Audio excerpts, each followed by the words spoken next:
As you work more and more with layers, one of the things that happens is that your layers panel might get a bit out of control. So in order to organize your layers, you can use layer groups. Not only do they help organize layers, you can move all over your layers and group at one time.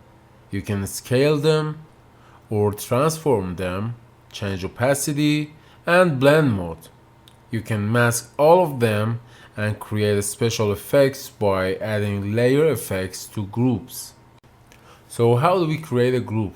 Well, I've got all four of these small images selected in the layers panel, and I can choose the layer menu and then choose to group layers or use the keyboard shortcut Ctrl G.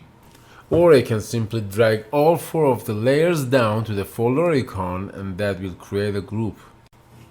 Now the group is closed by default, but we can use the disclosure triangle in order to show the contents of the group.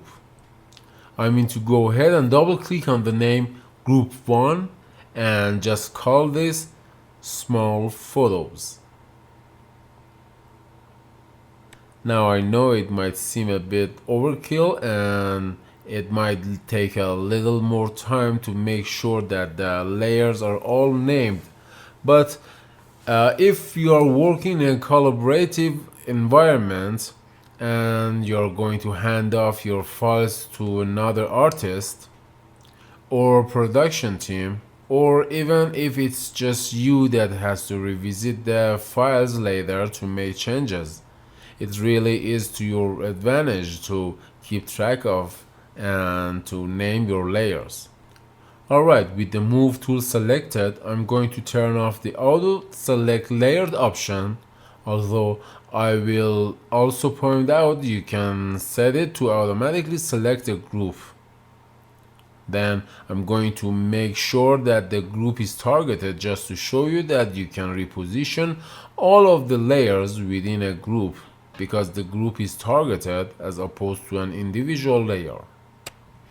We can also use the arrow keys if we wanted to nudge the position of the contents of the group, and we can use those arrows keys as well with a single layer.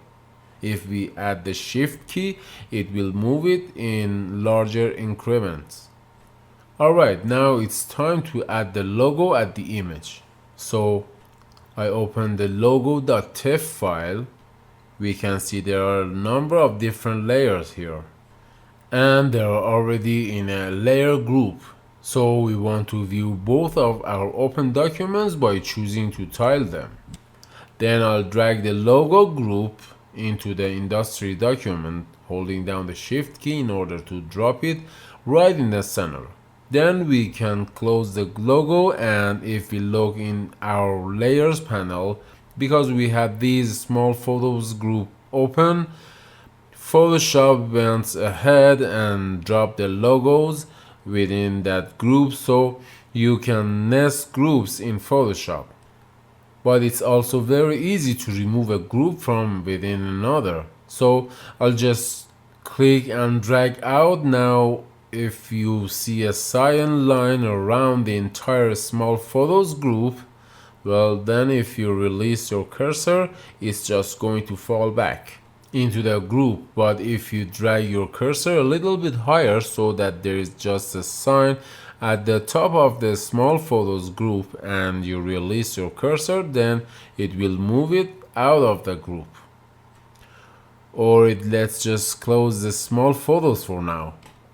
And I think the logo is too large, so with the group targeted, if I want to transform all of the layers that are within that group, I can choose edit and then transform, and in a scale by default when I drag any of the corner anchor points, it's going to scale this and keep the proportions constrained.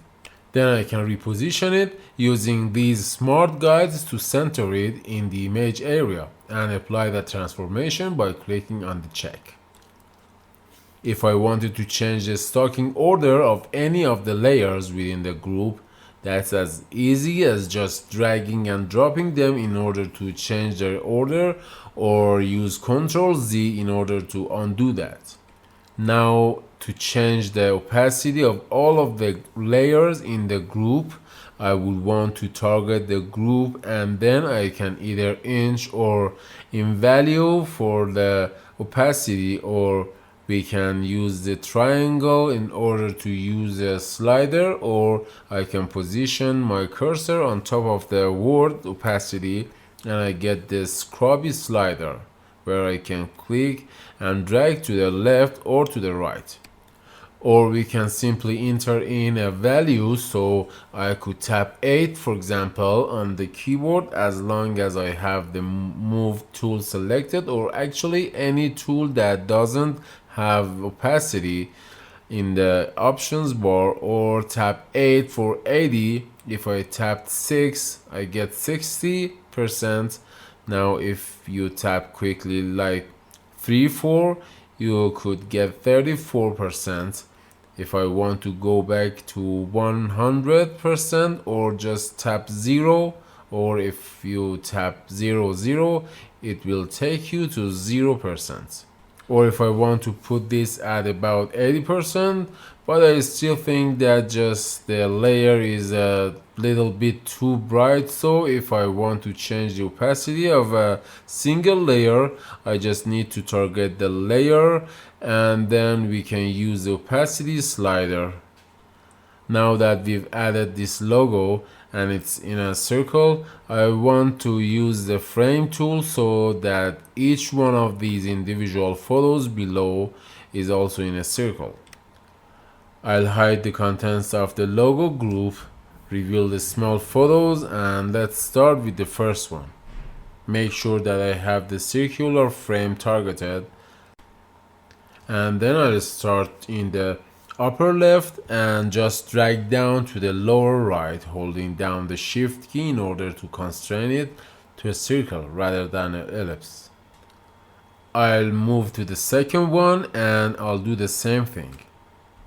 And again, holding down that shift key, I'll move to the third one, do the same, and then finally go to the fourth one and click and drag out my circle frames.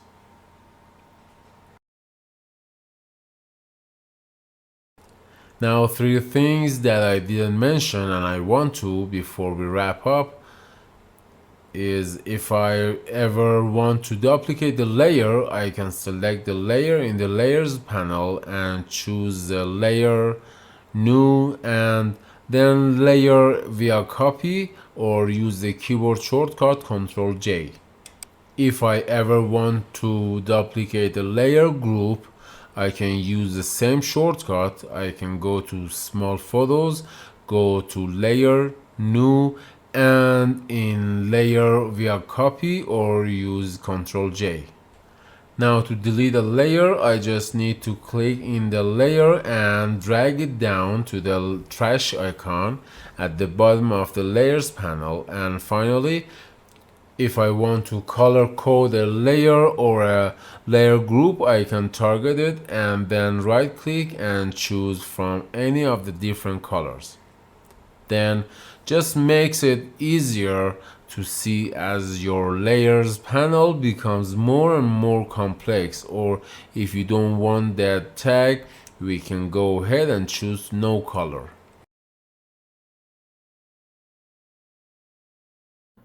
This is Sarami channel and you're watching my Photoshop Masterclass videos. If you're not professional in Photoshop, I suggest you that watch my videos from the first one, because I covered every small detail in this tutorial. But now, like this video if you liked it, and don't forget to subscribe my channel so you make sure you never miss my daily videos. And comment me and ask me any question you had. Like always, I wish you the best and peace together.